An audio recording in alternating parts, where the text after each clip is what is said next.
My boyfriend's fiancée came to find me. Philip said you're the cheapest woman he's ever played with.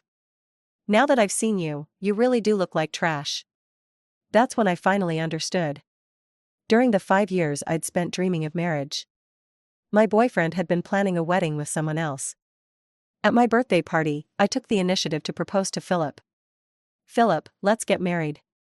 Philip froze for 2 seconds. Today's your birthday, let's not talk about this now. Then when will we talk about it? We'd been together for 5 years. Everyone said he loved me to death.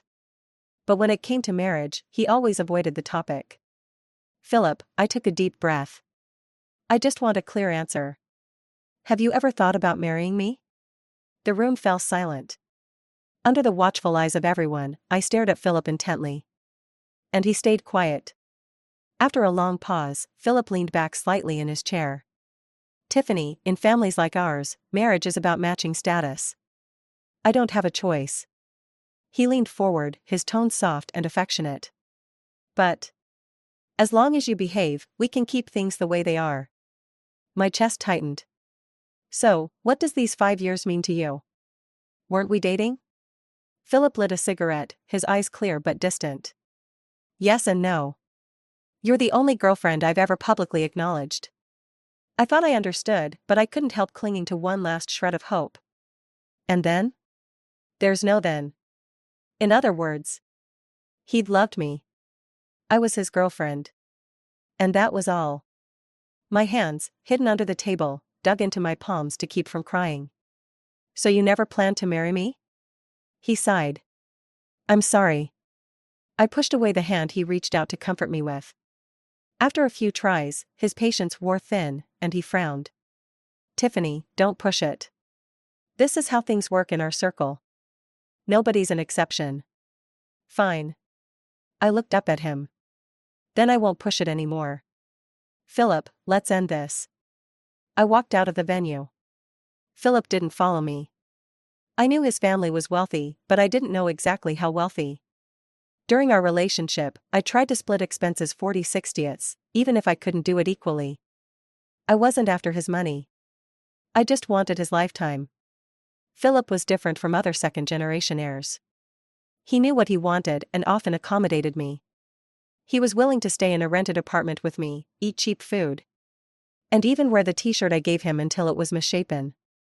The bracelet he never took off was handmade by me. Honestly, I'd secretly fantasized about our wedding for a long time. It didn't have to be extravagant, but it had to be warm. There'd be a beautiful bouquet, friends and family as witnesses, and Philip. Philip, who would get red-eyed and look like a sad puppy when wronged. Philip.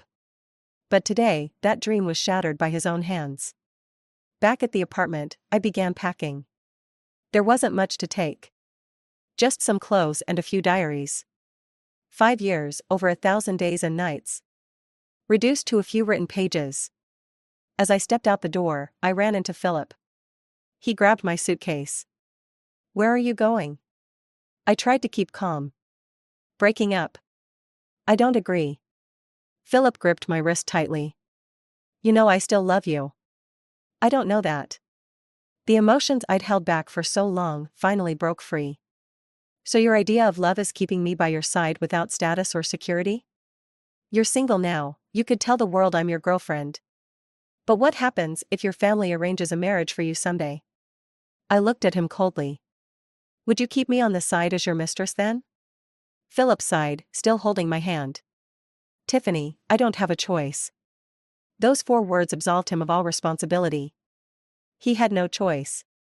So he had to hide me in the shadows. Enjoy his family's power while claiming to love me. I pushed his hand away. But Philip. I do have a choice. Swallowing the pain in my heart, I said. We're done. That night, I checked into a hotel. My phone rang incessantly, it was Philip. The endless calls were maddening. Eventually, I yanked out the SIM card and threw it in the trash. Breaking up with Philip meant I'd have to change my entire life. I didn't have much family or many friends. Besides painting, my life had revolved around Philip.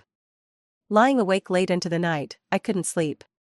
Every time I closed my eyes, memories of us came flooding back. In college, he lit up the night sky with fireworks to confess to me. I love Tiffany. Direct and bold. Once, during a mountain hike, I got lost. Philip found me, wrapped me in his jacket, and carried me down the trail, despite the cold. Suddenly, a knock on the door interrupted my thoughts. Miss Tiffany? A woman's voice came from outside, soft but clear. I'm Philip's fiancé. Can we talk? Fiancé. That word cut through me like a knife. When I opened the door, I caught a faint whiff of an expensive perfume. The woman sized me up, from head to toe, with a mocking gaze. So, you're Tiffany? I felt uncomfortable under her scrutiny. Embarrassed by the unexpected meeting. I was wearing a loose cotton nightgown, my hair messy, and disposable hotel slippers on my feet. She, on the other hand, was impeccably dressed. Her outfit wasn't branded, but it screamed luxury. I'm Philip's fiancée, Zona. We're getting married next month. She smiled as she spoke. Philip told me about you. He said. You're the cheapest woman he's ever played with. You don't take his money or gifts. You're full of a poor girl's stubborn pride. How unique. I froze. Her words, dripping with malice, hit me like a hammer, shattering the spine I had struggled to keep straight. I was curious about what kind of pride you had, she said, pausing with a sneer. Now that I've seen you, you're nothing special. She tossed a card at me. It hit my arm before falling to the ground. There's $100,000 on this card, a reward for your years of free service to Philip. I think that's all you're worth. The arm she hit burned with pain. The bank card lay on the dirty carpet by the door. Just like my shattered dignity. Zona crossed her arms and sneered at me. Pick it up. Don't leave empty-handed after all those years with Philip. I bit my lip hard, bent down stiffly, and reached for the card. Above me, I heard her scoff. So much for your pride. For $100,000, you're willing to throw it all away. As she turned to leave, I grabbed her hair and yanked. Zona screamed as I dragged her to the door. I flung the card back in her face. Is this how Miss Zona measures my worth? I sneered. So this is how cheap a rich girl's dignity is. I let go of her and slammed the door shut. Zona's furious shouting echoed in the hallway. Inside, I leaned stiffly against the door, my hands trembling. It was all just an act. Fiancé. Philip already had a fiancé. So, while I had been joyfully planning our future, he had been secretly preparing a wedding with another woman. That was Philip's version of loving me. A sleepless night. Morning came after a restless night. As I washed up, the reflection in the mirror stared back with swollen eyes and a face lined with exhaustion. I looked utterly worn out. After a quick tidy up, I prepared to head out to find a rental agency. But the moment I stepped out the door, I ran into a neighbor from the room next to mine. Philip stood in his doorway, holding it ajar. Tiffany? He strode towards me, the heavy stench of alcohol clinging to the air around him. From inside his room, a woman's voice called out, Philip. His steps halted abruptly. A moment later, Zona emerged from his room, deliberately hooking her arm around his. With a teasing tone, she pouted, Philip, it's all your fault last night. Look, I've got bruises on my waist. Philip's expression shifted slightly, and his eyes darted toward me, betraying a hint of discomfort. I knew Zona did all this for my benefit, making sure I saw everything. Even the accidental glimpse of the love bites peeking out from beneath her silky nightgown. Philip was a light sleeper and incredibly picky about his accommodations. He would never choose to stay in a budget hotel like this. Snapping out of my thoughts, I turned to leave. But just as I was about to go, Philip grabbed my wrist. Tiffany. He refused to let go, yet seemed at a loss for words. Zona stepped closer, raising an eyebrow with a faint smile. Philip, what's this about? Philip's grip tightened slightly before he eventually let go. Nothing, he replied. Zona chuckled softly, her tone light. Is this a friend of yours, Philip? Don't forget to send her an invitation. Philip hesitated for a moment before taking the invitation Zona handed him and passing it to me. This is my invitation, he said in a low voice. A wave of nausea rolled over me. Disgust rose from the pit of my stomach. Feigning readiness to accept it, I pulled my hand back just as Philip released his grip. The invitation fluttered to the ground. I shot him a cold glance. Do I know Mr. Liu that well? Philip's face darkened. Without another word, I walked toward the stairwell.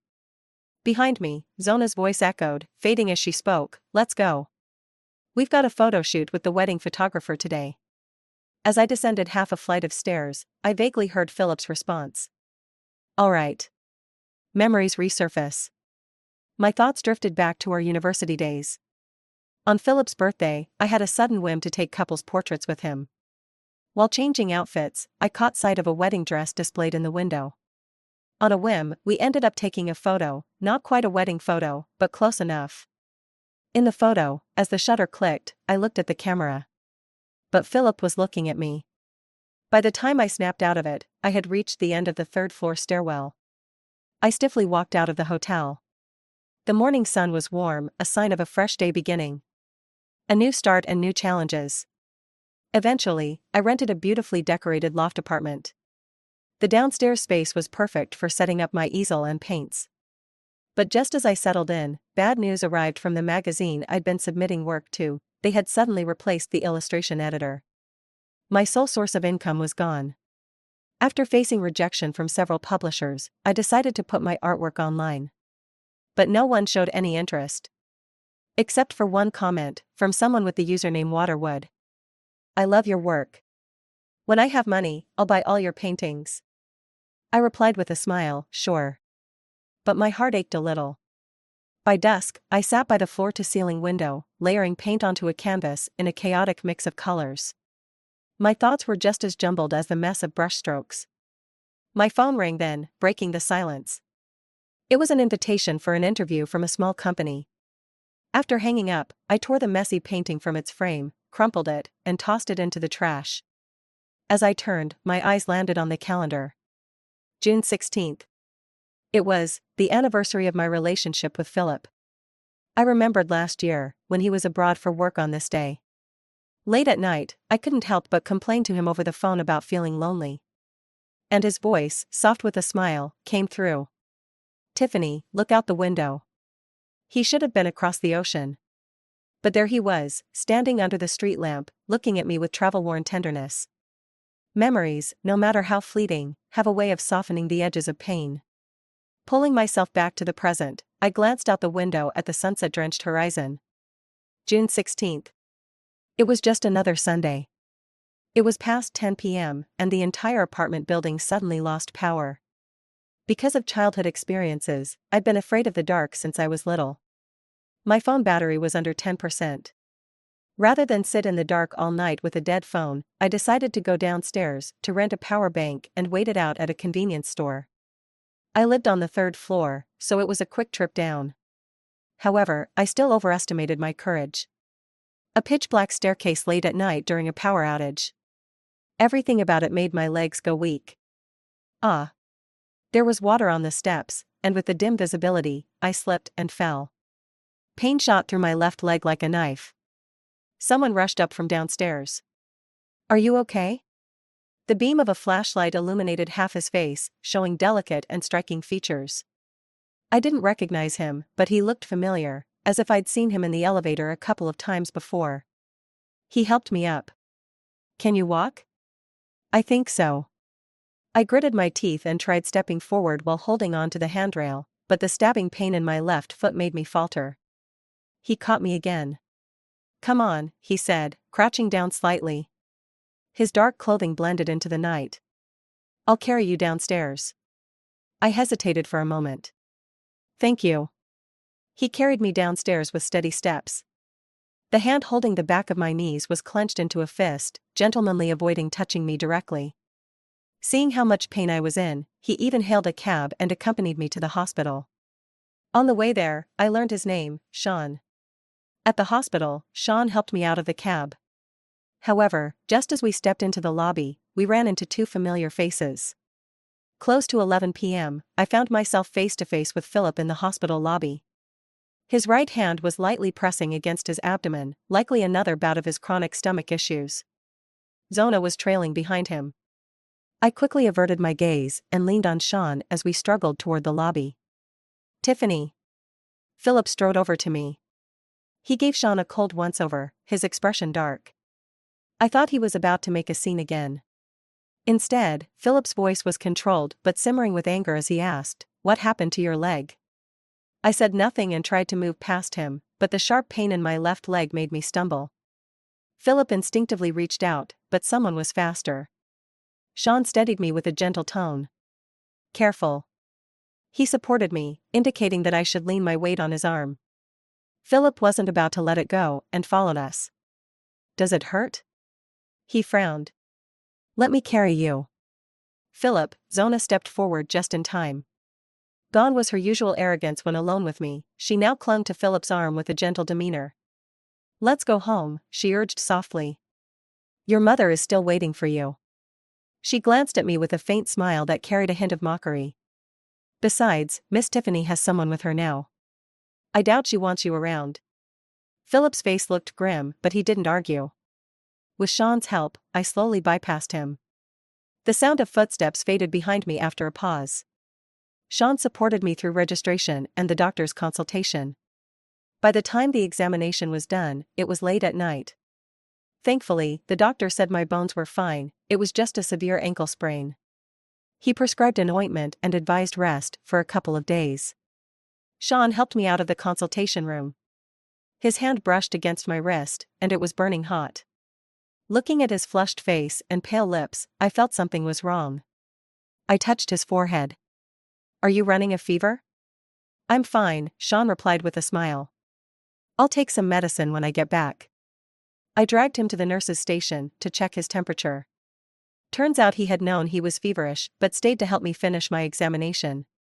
"It's late, and your leg's injured," he said nonchalantly.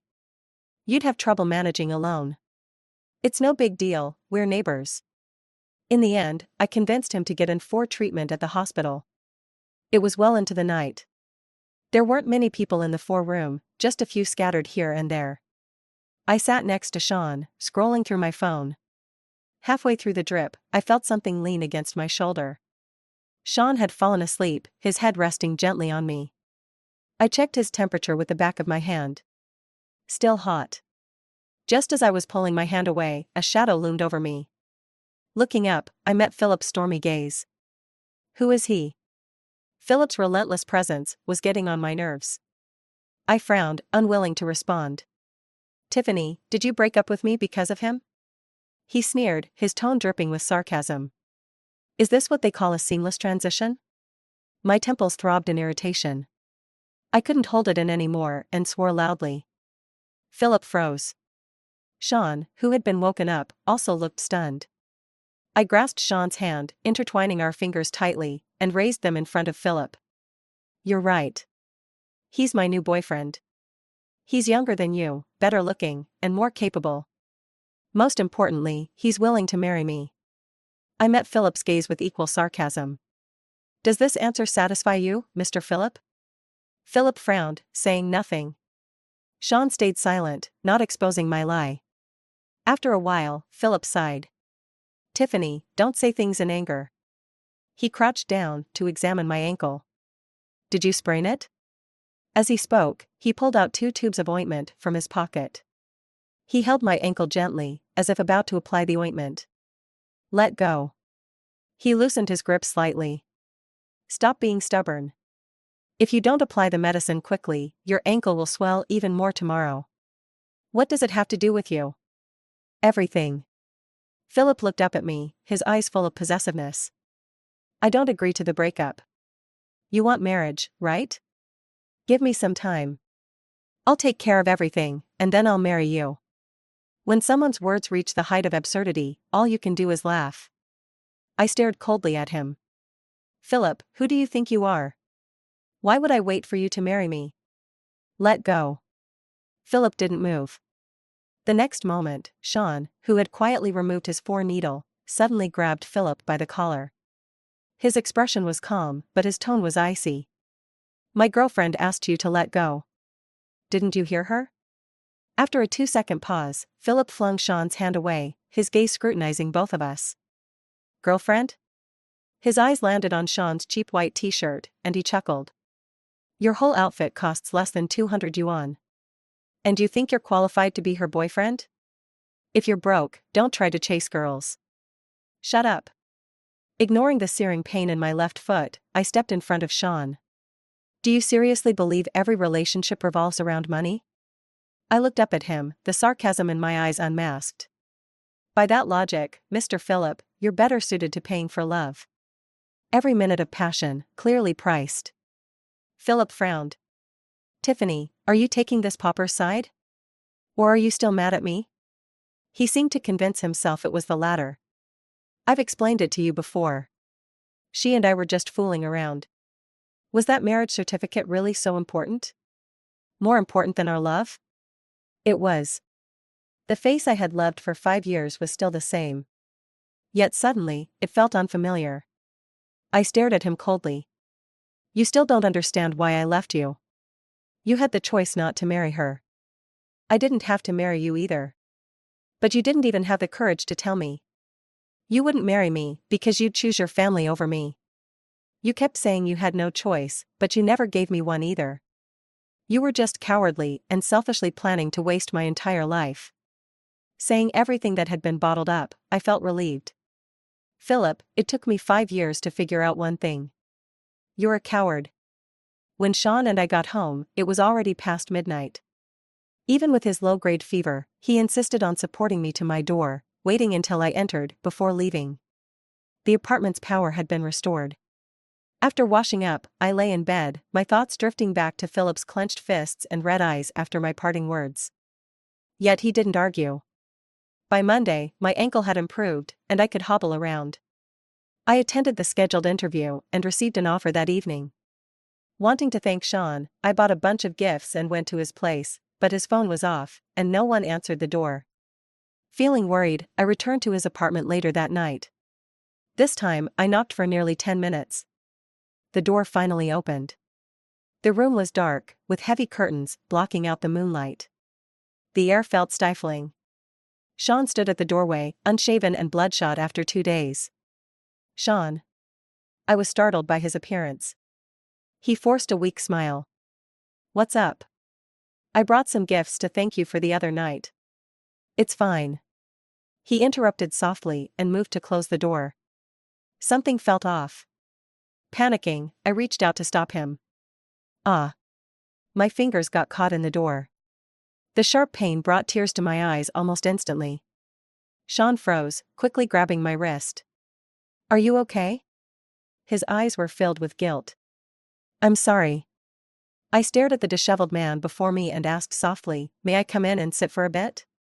Sean was silent for a long moment. He eventually stepped aside and turned on the lights. Okay. Sean's home was spotless. So clean, it felt suffocating. Not a speck of dust anywhere. Even the bedspread was perfectly smooth. The floor shone like new. The only exception was the carpet, littered with medicine bottles.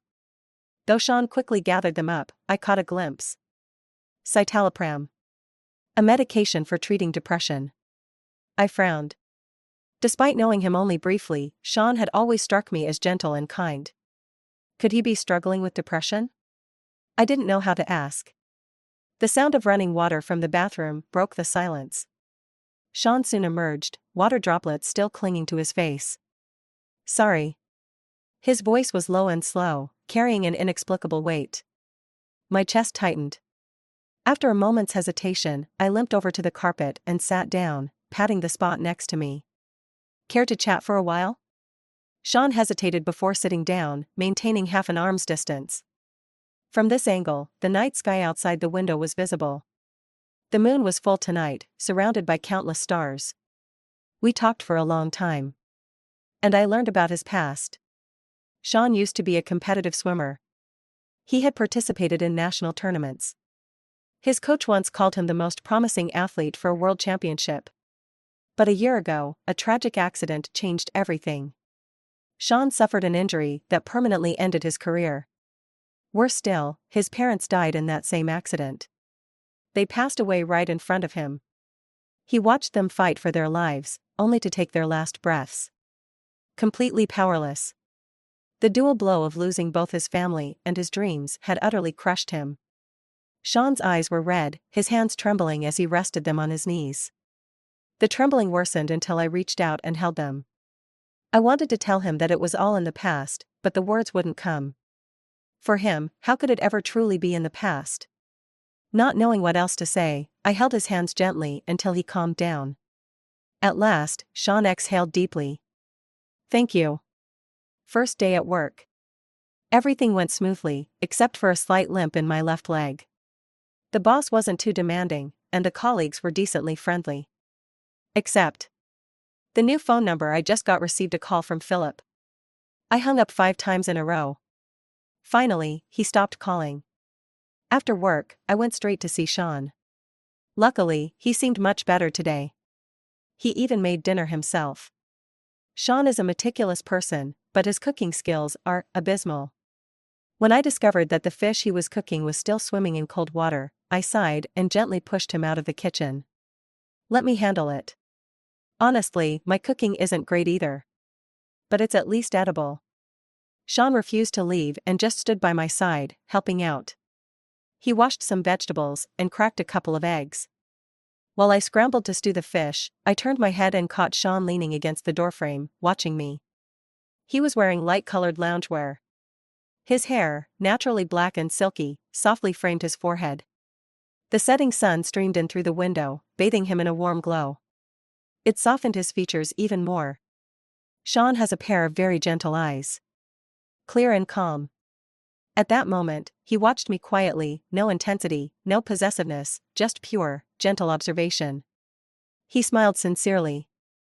"Tiffany," he said, "I think you're a very special person. You make people feel at ease." A shift in the office atmosphere. Today, the vibe at work was different. Everyone seemed to be whispering about something. The moment I arrived, Warm pulled me aside. "Did you hear? Our company got acquired. A new boss is coming any minute now." "Acquired?" "Our company isn't big, barely 20 people, including management. Why would anyone suddenly acquire us?" A bad feeling crept up on me. And soon enough, my suspicion was confirmed. Amid the applause welcoming the new boss, I saw Philip walking in slowly. His gaze locked onto me without hesitation. Intense. Burning. "Tiffany, come to my office," he said. Snapping back to my senses, I returned to my desk. If Mr. Philip has something to say, he can say it here. The office fell into an awkward silence. Warm nudged me under the desk, her eyes signaling, "Are you crazy?" But Philip didn't seem angry. He raised an eyebrow. "Are you sure you want me to say it here?" The tension was palpable. In the end, I relented and followed him. Philip has a streak of madness, he's capable of anything. With everyone whispering behind me, I walked into Philip's office. The sound of the door locking behind me instantly put me on edge. Philip walked up to me, bending slightly to meet my eyes. "Tiffany, come back." His voice was hoarse. "You know I can't live without you." "How many times now?" I stepped back to put some distance between us and rubbed my temples in frustration. "Philip, how many times do I have to tell you it's over? You lied, you were selfish, and you were consumed by possessiveness when we were together. And now you won't let go even after we've broken up. You've erased what little good memories I had of us." I looked up at him. "The way you're acting only makes me more grateful for our breakup." Emotions surged in Philip's eyes, shock, anger, and finally, reluctant resignation. He opened his mouth to speak, but stopped short. In the end, he just gripped my wrist tightly. "Hate me all you want, be angry with me, I don't care. I'm not letting go." As I shook off his hand and turned to leave, he suddenly brought up Sean. "You're rejecting me because of that Sean, aren't you?" Philip's tone was low and menacing as he approached me. "Tiffany, a man with depression can find 1,000 reasons to slap." My hand trembled as I stared at him. "The issues between us have nothing to do with him. Don't make me hate you." Philip lowered his gaze, his expression unreadable. The red mark from my slap stood out on his face. I turned and walked away. "I'll send you my resignation letter." "Philip, if you still want to save face for both of us." "I don't want face." He cut me off, his voice hoarse. I only want you. After leaving Philip's office, my coworkers were still whispering among themselves. Winnie, who was usually the closest to me, leaned over and whispered, Tiffany, do you know the new boss? No, I replied while starting to pack my things. She asked, confused. Resigning. I quickly drafted my resignation letter, gathered my belongings, and left the company. As I was leaving, Philip stood by the doorway, watching. He lit a cigarette. The rising smoke blurred his gaze, before it was scattered by the wind. Just as I stepped out of the company's main entrance, my phone vibrated. It was a text message. The number was painfully familiar, so familiar I could recite it from memory. After you resign, I'll make sure you can't find any job related to art in the city. No one will buy your paintings either. Tiffany, if you don't want to end up washing dishes or sweeping floors just to humiliate yourself, come back to me. Shortly after, a third message arrived.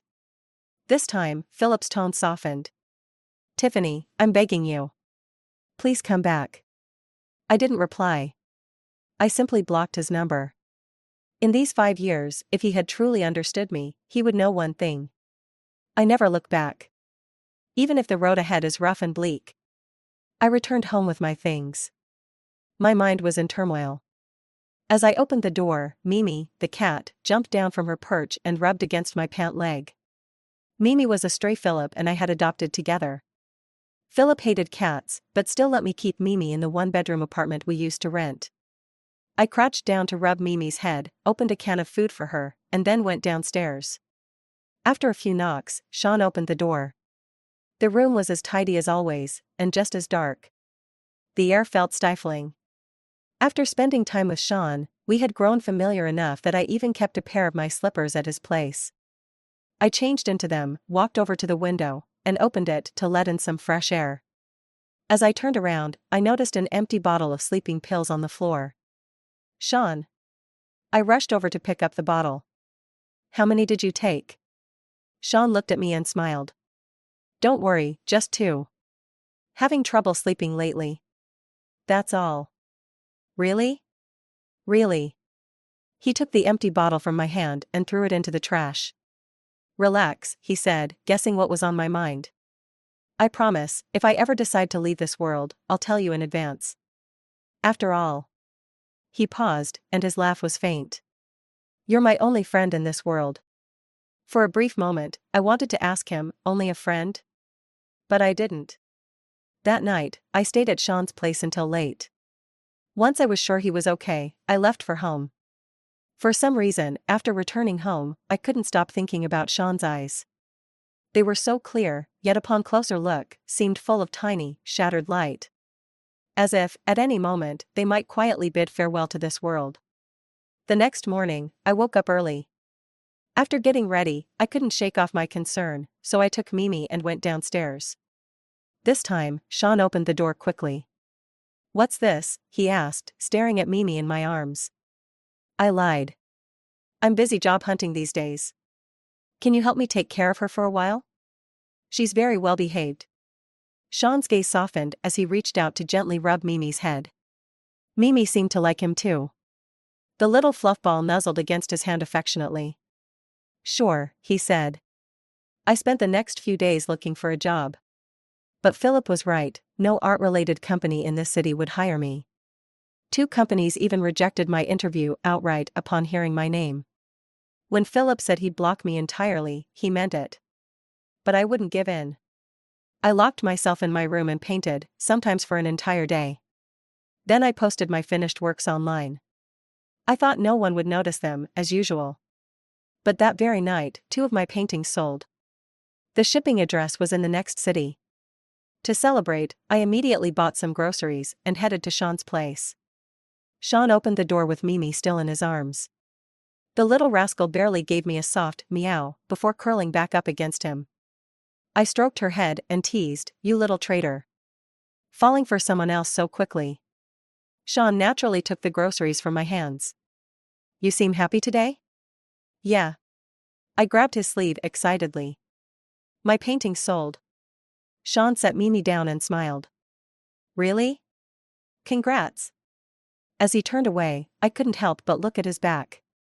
And you? I bit my lip and asked softly, are you feeling better these days? Sean froze for a moment while washing the vegetables. Yeah. He smiled. You come by every day, and Mimi is so clingy. I don't even have time to feel down anymore. I pretended to be upset. Oh, so now I'm annoying you. Before I could finish, Sean chuckled softly. Not annoying. When you're here. I'm always happy. My heart skipped a beat. I wanted to say something but found my throat dry. Sean was wearing a white shirt today, with the sleeves rolled up to his forearms. On the right side of his nape, there was a tiny mole. Just his back alone looked like he had stepped out of a manga as a white shirt boy. Dinner was a joint effort. Sean made a sweet and sour tomato egg stir-fry. I braised ribs and boiled some shrimp. Mimi managed to steal 2 shrimp. To celebrate selling my first painting, Sean even had a drink with me. He didn't seem to hold his liquor well.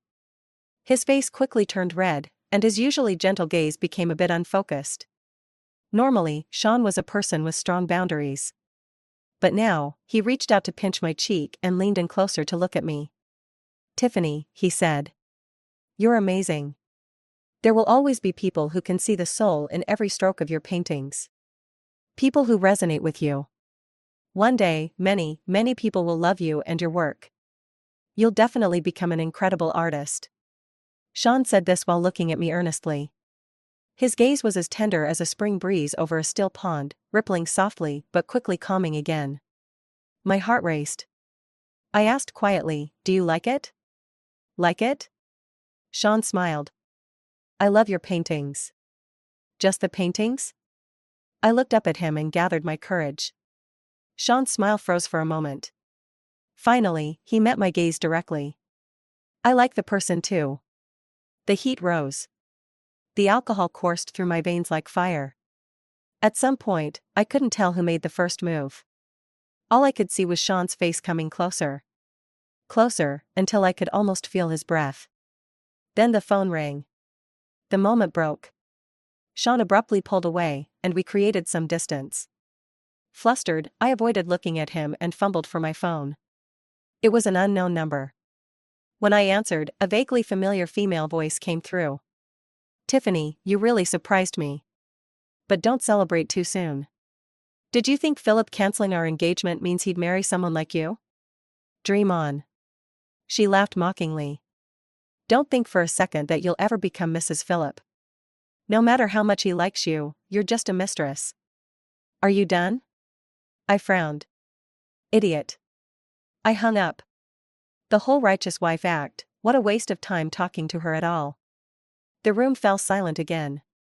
Sean was fiddling with an empty soda can. I thought back to the interrupted moment earlier, my face feeling hot. Sean peeled an orange and handed me a slice, even removing the white threads carefully. Thanks. Another awkward silence. I broke it by suggesting we stream a movie on the big screen. Sean readily agreed.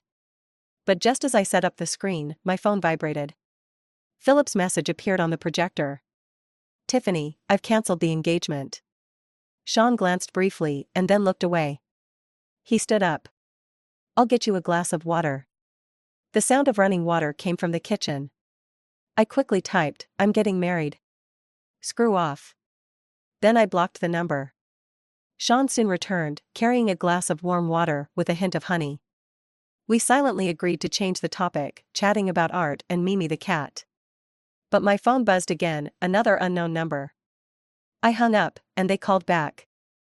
Eventually, I just turned off my phone. Sean suddenly asked, your ex? Yeah. The one from the hospital last time? The warmth of the water seeped into my palm. I spoke softly, I was with him for 5 years. Back then, I was ready to marry him. This year, I finally asked him directly in public. That's when he admitted the truth, our families weren't a good match, and he'd never marry me. It was only after we broke up that I found out he already had a fiancée. Sean listened attentively. Actually, what hurt you the most wasn't that he couldn't marry you, was it? It's that he knew how it would end from the start. But he enjoyed the process, letting you chase after something that never existed. Every day you dreamed of marrying him, He was figuring out how to keep you as just a girlfriend. His words hit something deep in my numb heart. I had spent 5 years with Philip. Even now, he stubbornly believed I only cared about marriage. Worse, he still thought that if he broke off his engagement with Zona, I would run back to him. But Sean understood. He looked at me sincerely. It's okay. One day, you'll meet someone who truly cherishes you. I think I already have. Sean abruptly stood, cutting me off. I'm a little tired, Tiffany. I stared at him, stunned. Okay. I'll head home then. The rest of my sentence stayed lodged in my throat. I think I already have. It's you, Sean. When I got home, the moment I reached for the light switch, a hand grabbed mine. Tiffany. Philip's voice was sharp in my ear, tinged with anger. He bit my earlobe, almost as if venting, and asked, "Where were you?" At Sean's place, wasn't it? And what about Mimi? Snapping out of my fear, I kicked him desperately. How did you get in here? Help. He covered my mouth. In the dark, Philip's breath was cold and oppressive. It's late, and you've just come back from Sean's. Mimi's with him now, isn't she? Tiffany, that's the cat we raised together. What gives him the right? I struggled fiercely. Finally, he let go, sighing. His tone softened slightly. I know you're still mad at me. But this time, I've broken off the engagement with Zona. Tiffany, give me more time. I'll convince my family to marry you. I was rude earlier, I'm sorry. Philip turned on the light. He was still in his suit, dark circles under his eyes, looking haggard. Tiffany, I just can't accept us being apart.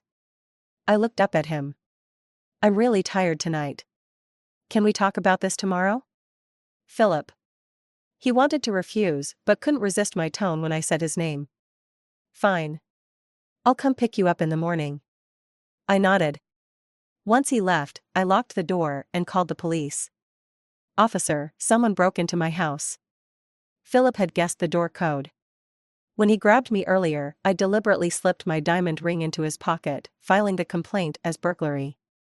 I knew, though, that his family's influence would shield him from any real consequences. And that's exactly what happened. But I wanted to rattle him. After he left the police station, Philip didn't bother me for several days. I didn't follow financial news much, but I heard whispers about tension between two families.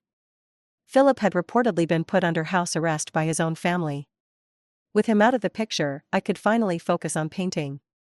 Each afternoon, Sean would bring Mimi over and cook for me. By the floor-to-ceiling window bathed in sunlight, I carefully filled my canvas with colors and dreams. When I turned around, the kitchen's simple warmth reminded me of life's quieter joys. My painting, Boy and Cat, became a sensation. The boy in the artwork wore a crisp white shirt, his delicate face marked by a small tear-shaped mole at the corner of his eye. He had a pair of white cat ears. The cat nestled in his arms wore a little shirt and tie. It was Sean and Mimi I had painted. The painting's popularity brought me an unexpected surge of 100,000 followers online. Even my older unsold works were snapped up. I stared at the screen in disbelief. Finally, my hard work was being recognized. Sean was the first person I wanted to share the news with. I couldn't even wait for the elevator. Slipping on my slippers, I ran downstairs. But after knocking on his door for a long time, there was no answer. No one picked up when I called either. Excitement quickly gave way to unease. With trembling hands, I entered the door code. The door opened. Darkness. Sean was always tidy, but now the room was a wreck. Shattered glass covered the floor. Yet Mimi was unharmed.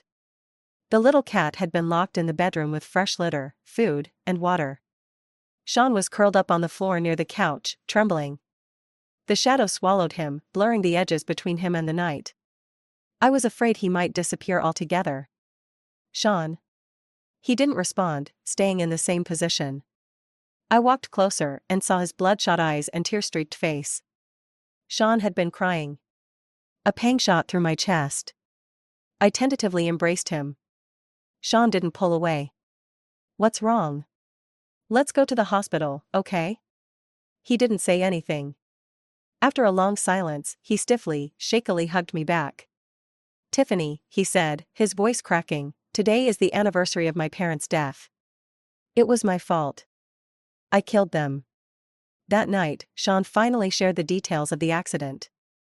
A year ago, he had been a swimmer on the national team, with a future full of promise. On a drive home with his parents, an argument broke out. Overcome with emotion, Sean lost focus, and the car crashed. In the moment of crisis, Sean instinctively swerved to shield himself. His mother, usually slow to react, was the first to protect him. The crash was devastating. His father, in the back seat, fell silent immediately. His mother, bleeding and fading in and out of consciousness, clung to him desperately. Sean was also gravely injured. He crawled out of the car and found his father unresponsive. His mother, barely alive, weakly begged him to save her. But the car caught fire. The flames spread quickly, accompanied by the stench of gasoline. Sean knew it would explode any second. He fought with all his strength to save her, but couldn't muster enough. The explosion was imminent. He eventually let go of his mother's hand. Just as he managed to stumble a short distance away, an earth-shattering explosion rang out behind him. His parents were engulfed in flames, gone just like that. Sean curled up in the dark as he recounted this part of his past to me. At times, he could hardly breathe, his voice choking into silence. Those clear, spring-like eyes of his were clouded with a lifeless gray. He said, "I was so weak. Weak enough to watch them die in front of me. I couldn't save them. I couldn't save anyone. I shouldn't have survived." I gently hugged him, feeling tears welling up.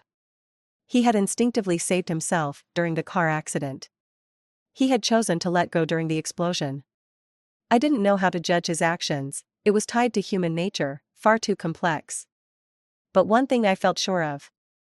They would have wanted you to live. That night, I stayed at Sean's house, to keep him company. I didn't do anything else, just sat beside him, comforting him softly and holding his hand until it stopped trembling. It wasn't until the early hours of the morning that Sean finally managed to fall asleep. I covered him with a light blanket and began quietly tidying up the room. By the time the room was spotless, the clock pointed to 4 a.m. Exhausted, I curled up on the sofa and fell asleep. When I woke up, the aroma of food filled the house, and I found myself on the bed instead of the sofa. My clothes hadn't been touched. Slipping into my slippers, I got out of bed.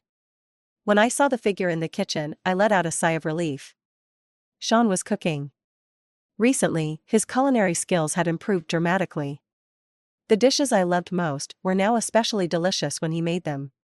Sean turned to grab some seasoning and caught sight of me. "You're up?" "Yeah." I carefully studied Sean's expression. It seemed like he'd genuinely started to move on from his grief, and I finally relaxed a little. I told him the good news I hadn't had the chance to share yesterday.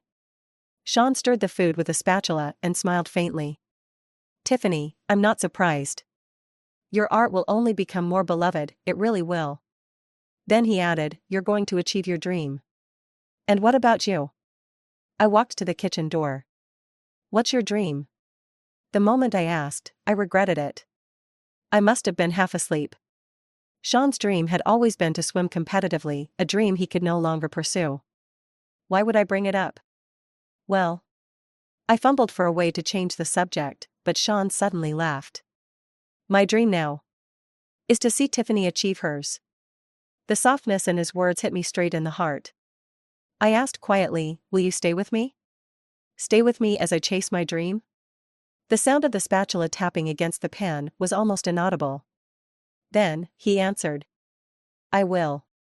I heard that Philip had unilaterally called off the engagement, sparking a huge conflict between the two families. It escalated to the point of severing all business ties. Zona's family, being more powerful, retaliated by crushing Philip's family's business, leaving it in shambles. Amid all this, Philip ran away from home and blocked me at my front door. "Tiffany." His face was haggard as he spread his arms toward me. "Can I have a hug? Please? I miss you so much." I stared at him, expressionless. "Get lost." Philip stepped closer. "It's been long enough. Don't you think this has gone far enough? Let's make up. I've been under so much pressure lately." Even sneaking out to see you now wasn't easy. Zona and I have completely broken off the engagement, Tiffany. I've done all this for you. He reached for my hand. Let's move out tomorrow. End things with that guy downstairs, and we can start fresh. I'll introduce you to my parents, they'll love you. Philip. I frowned at him. Aren't you tired? Philip froze. Don't you think your whole life is just twisted? When I was fully devoted to you, you dragged things out for 5 years and never even considered taking responsibility for me. Now that I don't love you anymore, you're pulling this lovesick act, pestering me to get back together. Do you love me, or are you just unwilling to let go? Did you end things with Zona because you love me or because you're rebelling against your parents' expectations? You're always stuck in the moment, selfish and spineless. Despite everything I said, Philip seemed to latch onto just one thing. Can you honestly say you don't love me anymore? I couldn't be bothered to argue further. I turned to leave. You're delusional. Tiffany. Philip blocked my path again, his eyes bloodshot.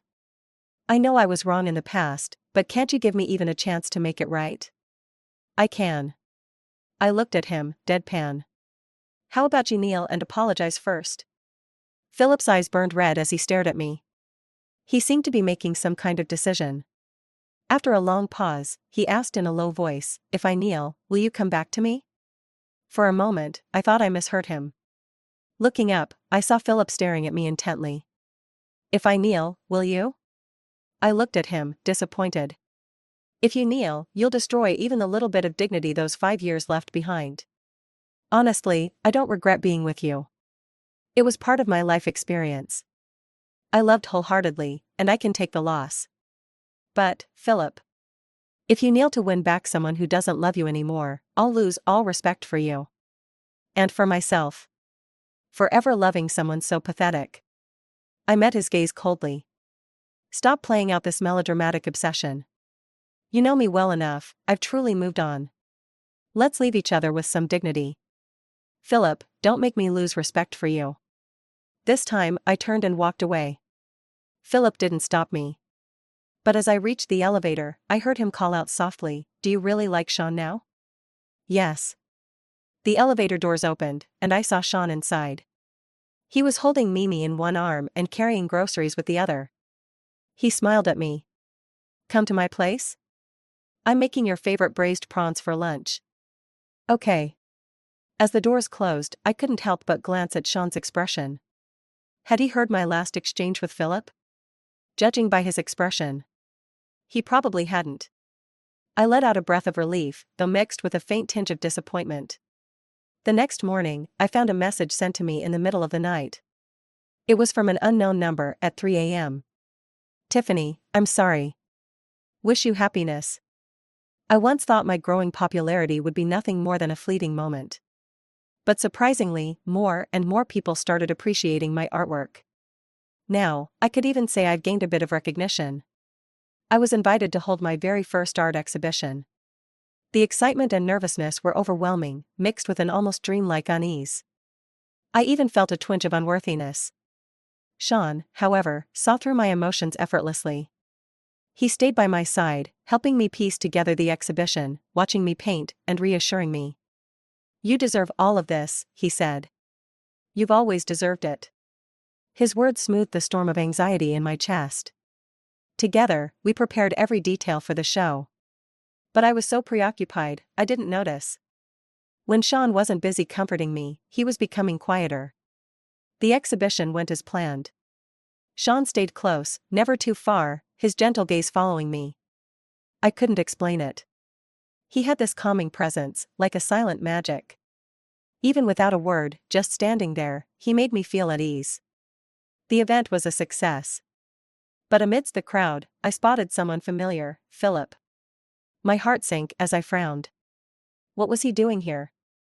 I braced for trouble, but he wore a mask and behaved like an ordinary visitor, quietly admiring every painting. He seemed more focused than anyone else. When it became clear he wasn't planning to stir up any drama, I let my guard down. Philip carefully viewed each piece and then left without a fuss. Before going, he even purchased 2 of my paintings for a substantial sum.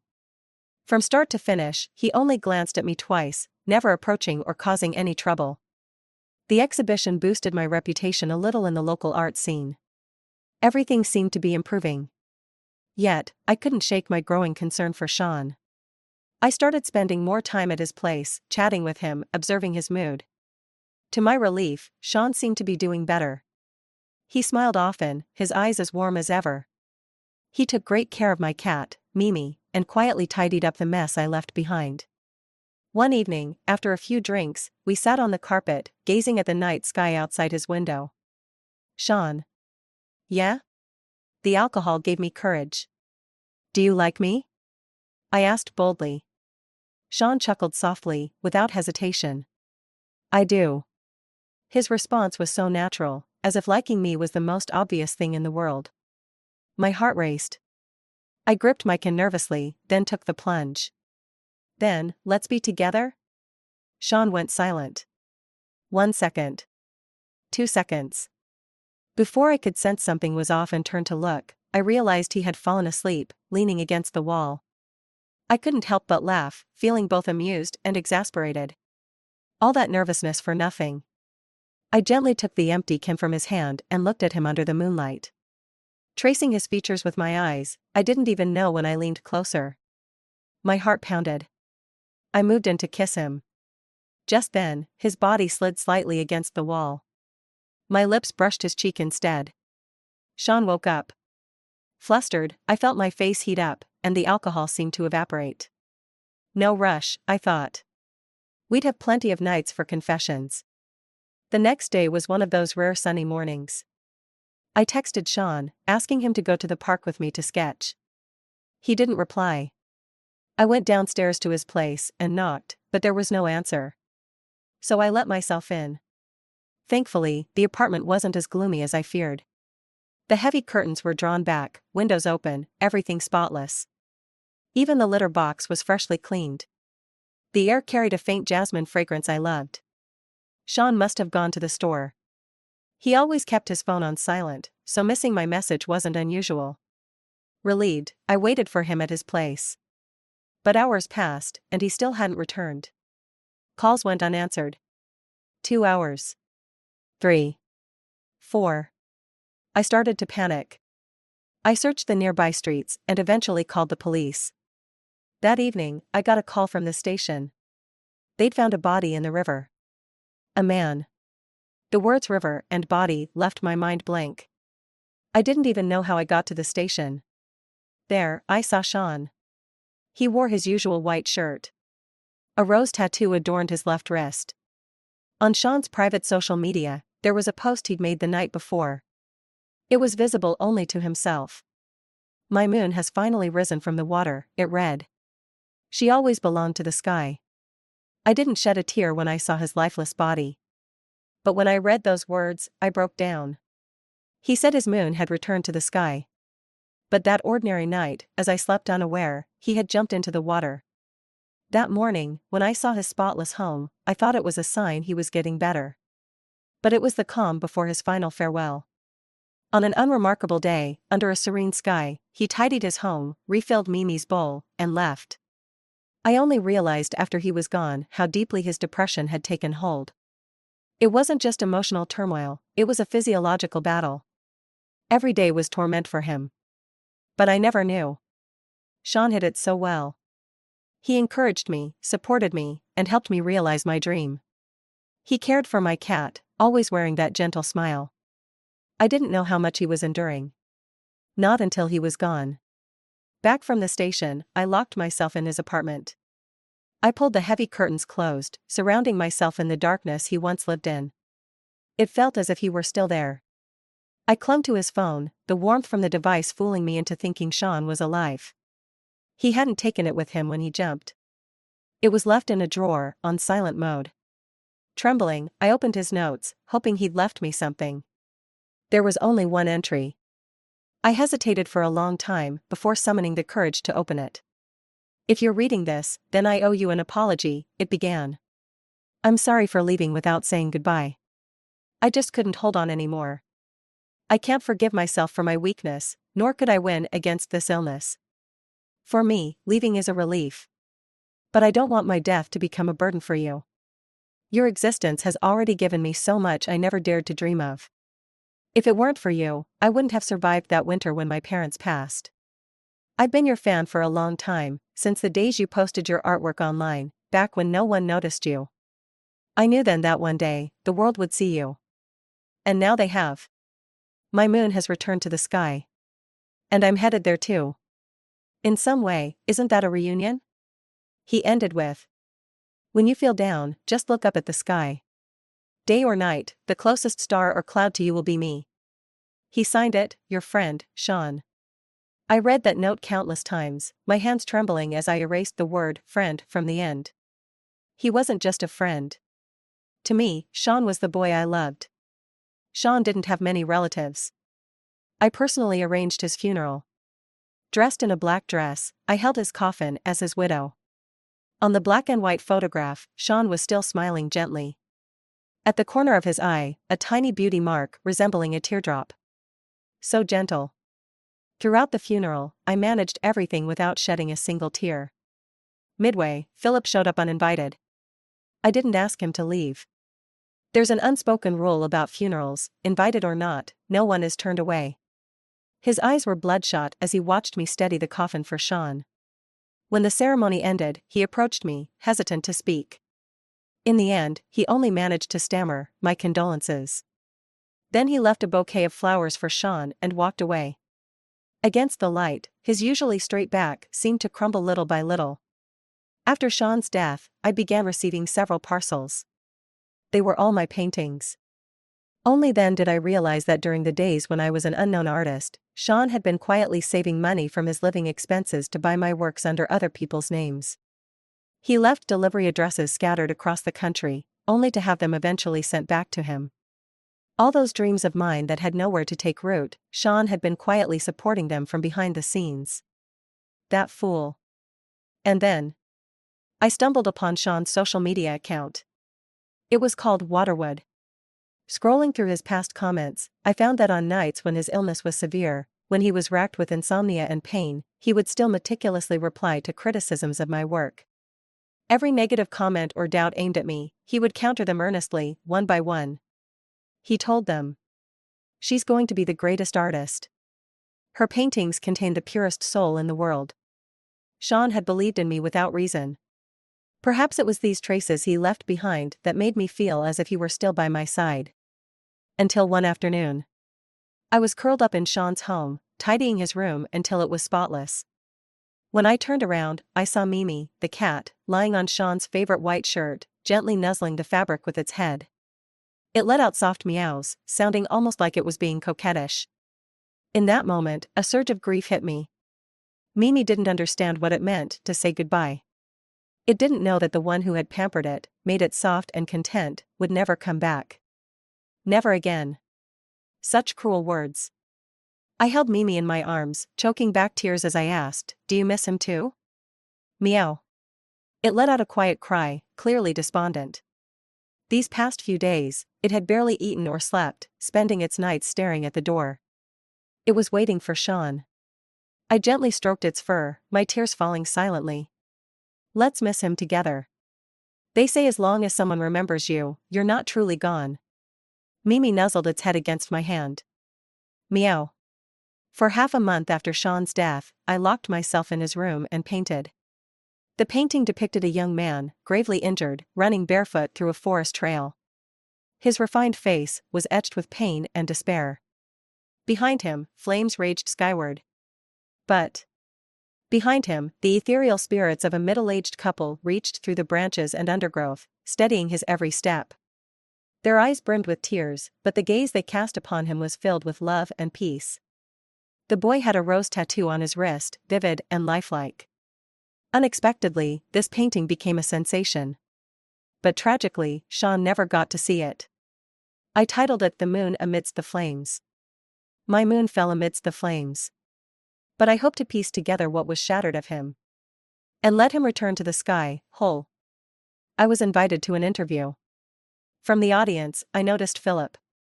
He was dressed inconspicuously, sitting quietly among the crowd, watching me. Our eyes met briefly.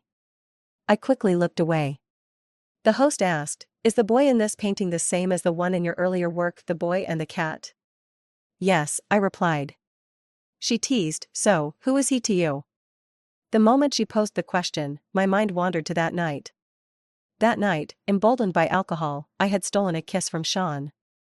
In his sleep, his body had shifted slightly, and only much later did I realize what I had missed back then, the glimmer of tears at the corner of his eye. I snapped back to the present, smiling softly. "He's my boyfriend." The host, clearly armed with inside knowledge, teased, "We've heard that Mr. Philip is here today." As she spoke, the camera panned to Philip. He froze briefly, but didn't object. Instead, he looked at me, his eyes filled with a glimmer of hope. "It's not him," I said calmly. The host was taken aback. "What did you say?" I said, "I have nothing to do with Mr. Liu. My boyfriend's name is Sean. It's a pity he couldn't be here today, because he—" I pointed to the sky. My gaze landed on the nearest cloud. "Has gone up there." The host adjusted her tone, steering the topic back. "Then surely he's watching Miss Tiffany's interview from up there." I smiled. "He is." The host continued, "The road to success must have been tough. What kept you going?" "Many things," I answered calmly. "Dreams, passion. And every bit of love for my work, every word of praise in the comments.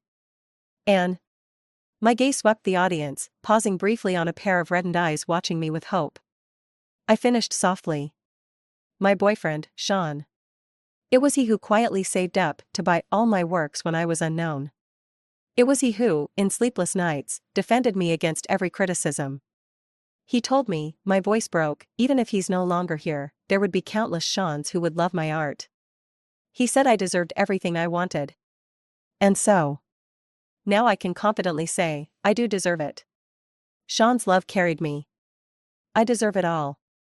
As the interview ended, I looked up at the sky. I don't know if it was just my imagination, but the nearest cloud still seemed to be the same one from before. So close. Close enough to touch if I stood on tiptoe. "Sean. You see? All things in this world have their way of reuniting. Today, I met a cloud that felt so near. It felt like meeting you again." The end.